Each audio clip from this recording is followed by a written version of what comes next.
প্রিয় শিক্ষার্থী, আসসালামু আলাইকুম। আজকে ক্লাসে 94 পাতার 3 নম্বরে যে অঙ্কগুলো আছে সেই অঙ্কগুলো সমাধান করব। দেখো, 3 নম্বরে লেখা আছে খালি ঘরের সংখ্যাগুলো নির্ণয় করো। এই 3 নম্বরে মোট 12টা অঙ্ক আছে। এই 12টা অঙ্কের প্রত্যেকটার মধ্যে একটা করে খালি ঘর আছে। তো এই খালি ঘরে কত বসবে, তো এই অঙ্কটা আমরা কিভাবে করব। দেখো, তোমরা যদি মনোযোগ সহকারে দেখো তাহলে এই অঙ্কটা খুবই সহজ। দেখো, 1 নম্বরে কি আছে, 1/3 সমান খালি ঘর বাই 6। এখন খেয়াল করো তো, দেখো উপরে একটা সংখ্যা আছে আর একটা খালি ঘর আছে, কিন্তু নিচে দুইটাই সংখ্যা আছে। এমনও হতে পারে এই খালি ঘরটা উপরেও থাকতে পারে, নিচেও থাকতে পারে। তাহলে এই ক্ষেত্রে আমাদের একটু খেয়াল করতে হবে যে খালি ঘরটা কোথায় আছে, উপরে না নিচে। যেখানে আমরা কোনো খালি ঘর পাবো না, যেমন নিচে এখানে কি দুইটাই সংখ্যা, তাহলে এই ক্ষেত্রে আমরা কিভাবে অঙ্কটা করব খেয়াল করো। যখনই দেখবা প্রথমটার থেকে দ্বিতীয়টা বড়, তখন এটা গুণ করে মেলাতে হবে। প্রথমটা থেকে যখনই দ্বিতীয়টা বড় হবে তখনই কি করে মেলাবো, গুণ করে মেলাবো। আবার দেখবা প্রথমটা থেকে যদি দ্বিতীয়টা ছোট হয় তাহলে এখানে ভাগ করে মেলাবো। তো এই ক্ষেত্রে আমরা কি করব, গুণ করব না ভাগ করব? এখানে কিন্তু গুণ করতে হবে। তো এই গুণ করার জন্য প্রথমে 1/3 তুলে নেব। 1/3 সমান, এখন দেখো এখানে 3 এখানে 6, তার মানে এই প্রথমে যে 3 আছে এই 3-এর সাথে কত গুণ করলে 6 হয়, কত গুণ করলে। দেখো 3-এর ঘরে নামতা বড়, 3 অক্ষে 3, 3 দুখানি 6, কয় 2 আসছে। হ্যাঁ, 3-এর সাথে 2 গুণ করলে 6 হয়। তাই 3-এর সাথে যদি আমরা 2 গুণ করি তাহলে উপরে যে 1 আছে 1-এর সাথেও 2 গুণ করতে হবে। লব এবং হরকে একই সংখ্যা দিয়ে কিন্তু গুণ করতে হবে। এবার সমান চিহ্ন দাও, এবার গুণ করো। 1-এর সাথে 2 গুণ করলে 2 অক্ষে 2, 3-এর সাথে 2 গুণ করলে 3 দুখানি 6। এখন খেয়াল করো, নিচে 6 আর উপরে কত হবে, তাহলে 2 হবে। তো অঙ্কটা এখানে তুলে নাও। অতএব 1/3 সমান খালি ঘর বাই 6। তাহলে এই খালি ঘরে কত দেব, 2 দিতে হবে। তার মানে 1 নম্বরটা হয়ে গেল। তারপরটা ঠিক একইভাবে এখানে দেখো উপরে খালি ঘর আছে, তার মানে নিচে দুইটা সংখ্যা আছে। এখন প্রথমটা তুলে নেব, 3/7 সমান, এখন দেখো এখানে 7 আর এখানে 28, তার মানে এই 7-এর সাথে কত গুণ করলে 28 হয়। গুণ কেন হবে আমি আগেই বলেছি, যদি প্রথমটা থেকে দ্বিতীয়টা বড় হয় তাহলে গুণ করে মেলাবো। তাহলে 7-এর ঘরে নামতা বড়, দেখো 7 অক্ষে 7, 7 দুখানি 14, 3 7 21, 4 7 28, তার মানে 7-এর সাথে 4 গুণ করলে 28 হচ্ছে। তাই 7-এর সাথে গুণ করব 4। 7-এর সাথে 4 গুণ করলে এই 3-এর সাথেও কত গুণ করতে হবে, 4ই গুণ করতে হবে। এবার গুণ করে ফেলো, 3 4 12 আর 4 7 28। দেখো নিচে 28, তার মানে এখানে 12 হবে। তুমি উত্তরটা লিখে ফেলো। অতএব 3/7 সমান খালি ঘরের ভিতর লিখবো হচ্ছে 12 আর নিচে হচ্ছে 28। তো 3 নাম্বার দেখো একই নিয়ম, প্রথমে 3/4 লিখে নিলাম, তারপর সমান চিহ্ন দিয়ে দেখো তো এখানে 4 আছে, এখানে 36 আছে, তার মানে 4 ঘরের নামটা 36 পর্যন্ত আমরা পড়বো। 4 অক্ষে 4, 4 নাম 36, আমরা একবারে তো পারি 4 নাম 36, তার মানে 4-এর সাথে 9 গুণ করলে 36 হয়। তাই এখানে 4-এর সাথে আমরা গুণ দিয়ে লিখবো 9, আর 3-এর সাথেও গুণ দিয়ে লিখবো 9, কারণ লব এবং হরকে একই সংখ্যা দিয়ে গুণ করতে হয়। এবার গুণ করে ফেলো, 3 নাম 27 আর 4 নাম 36, দেখো 36 মিলেছে, তার মানে এখানে হবে 27। অতএব 3/4 সমান 27/36, এই 27টা আমরা খালি ঘর দিয়ে ঘিরে দেবো। তারপর 4 নম্বর দেখো, 4 নম্বর আছে 4/5 সমান 12 খালি ঘর। এখন দেখো খালি ঘর আছে নিচে, যদি খালি ঘর নিচে থাকে তাতেও আমাদের কোনো অসুবিধা নেই, তখন আমরা উপরেরটা খেয়াল করব। উপরে দেখো দুইটাই সংখ্যা দেওয়া আছে। তাও দেখো প্রথমটা ছোট আর পরেরটা হচ্ছে বড়, তার মানে এখানে কি গুণ করে মেলাবো। প্রথমে 4/5 লিখে নিলাম, তারপর সমান, এখন দেখো 4-এর সাথে কত গুণ করলে 12 হয়, 4 ঘরের নামটা বড়, 4 অক্ষে 4, 4 দুখানে 8, 3 4 12, তার মানে 4-এর সাথে 3 গুণ করতে হবে। তাই 4 গুণ 3, তাহলে 5-এর সাথেও কত গুণ করতে হবে, 5-এর সাথেও 3 গুণ করতে হবে। এবার সমান 3 4 12 আর 3 5 15, তাহলে 12/15 হবে। উত্তরটা লিখে ফেলো, 4/5 সমান 12/15। ঠিক 5 নম্বর একইভাবে এখানে আমরা 2/9 লিখে নিলাম, তারপর সমান চিহ্ন দিলাম। এখন দেখো যেহেতু খালি ঘর নিচে আছে তাই উপরে দুইটা সংখ্যা খেয়াল করব।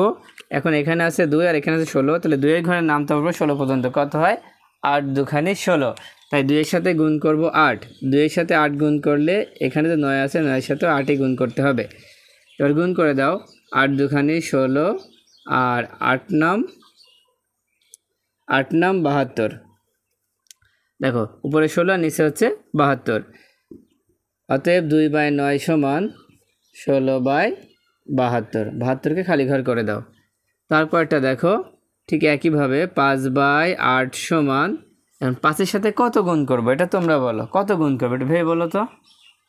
হ্যাঁ দেখো এখানে 5 আর 30 আছে, তাহলে 5-এর ঘরের নামটা যদি পড়ো 30 পর্যন্ত, তাহলে 5 30, তাই না? 5-এর সাথে 6 গুণ করতে হবে, তাই 5 গুণ 6, তার নিচে 8 আছে, 8-এর সাথে আমরা 6 গুণ করব, গুণ করে ফেলো, 5 30 আর 6টা 48, তাহলে উত্তরটা হবে 5/8 সমান 30/48। এবার 7 নম্বর অঙ্কটা দেখো, 7 নম্বরে আছে 3/6 সমান খালি ঘর বাই 2।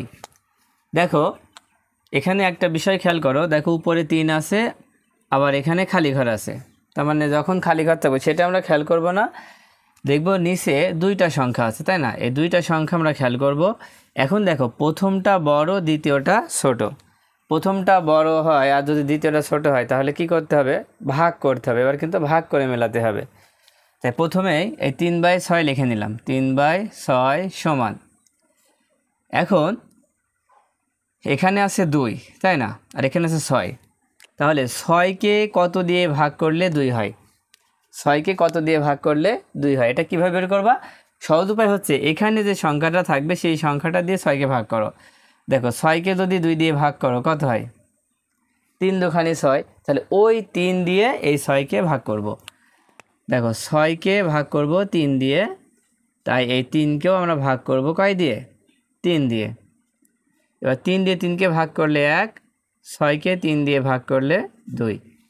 দেখো নিচে 2, তার মানে উপরে হবে 1, অতএব 3/6 সমান 1/2, একটাকে আমরা খালি ঘর দিয়ে দিলাম। তারপরটা ঠিক একই রকম, উপরে খালি ঘর আছে আর নিচে 2টা সংখ্যা আছে। এখন প্রথমটা 20, পরেরটা আছে 5। তো প্রথমটা বড়, পরেরটা ছোট, এখানে আমাদের ভাগ করতে হবে। তাই ভাগ করার জন্য প্রথমে 12/20 লিখে নিলাম, 12/20 সমান, এখন এই 20কে কত দিয়ে ভাগ করলে 5 হয়, তাই না? তো এইটা বের করার জন্য কি করবা? এই 5 দিয়ে 20কে ভাগ করে ফেলো। 5-এর ঘরে নামতে পারো, দেখো 4 5-এ 20, 4 আসছে, তার মানে সেই 4 দিয়ে এই 20কে ভাগ করতে হবে। 20/4, আর উপরে 12/4। লব এবং হরকে একই সংখ্যা দিয়ে কিন্তু ভাগ করতে হবে। ভাগ করলে কত আসে? 12কে 4 দিয়ে ভাগ করলে 3, আর 20কে 4 দিয়ে ভাগ করলে 5, তার মানে আসছে 3/5। অতএব 12/20 সমান 3/5। 3কে আমরা খালি ঘর দিব। এখানে ঠিক একইভাবে দেখো প্রথমটা বড়, পরেরটা ছোট, তার মানে ভাগ করতে হবে। প্রথমে 28/36 লিখে নিলাম। এখন কি কত দিয়ে ভাগ করবা? দেখো এই 9 দিয়ে 36কে ভাগ করো, 9 ঘর নামতে পারো, 9 × 9, 9 দুখানি 18, 3 নাম 27, 4 নাম 36, 4 দিয়ে ভাগ করতে হবে। তাহলে 36কে ভাগ করব 4 দিয়ে, 28কেও ভাগ করব কয় দিয়ে? 4 দিয়ে। এবার 4 দিয়ে 28কে ভাগ করলে 4 × 7 = 28, 4 দিয়ে 36কে ভাগ করলে 4 নাম 36, তার মানে হচ্ছে 7/9। তাহলে অতএব 28/36 সমান 7/9। এবার 10 নম্বর দেখো, 10 নম্বরে দেখো খালি ঘর আছে নিচে। খালি ঘর যদি নিচে থাকে তাহলে উপরে 2টা সংখ্যা আমরা খেয়াল করব, একটা 33, একটা 1। দেখো প্রথমটা বড়, পরেরটা ছোট, তার মানে ভাগ করতে হবে।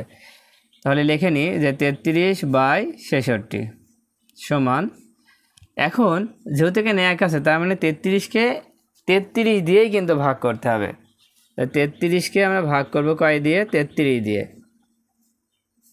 আবার 66কেও ভাগ করব কয় দিয়ে? 33 দিয়ে। দেখো 33 দিয়ে 33কে ভাগ করলে 1 হয়, 33 দিয়ে 66কে ভাগ করলে 2 হয়।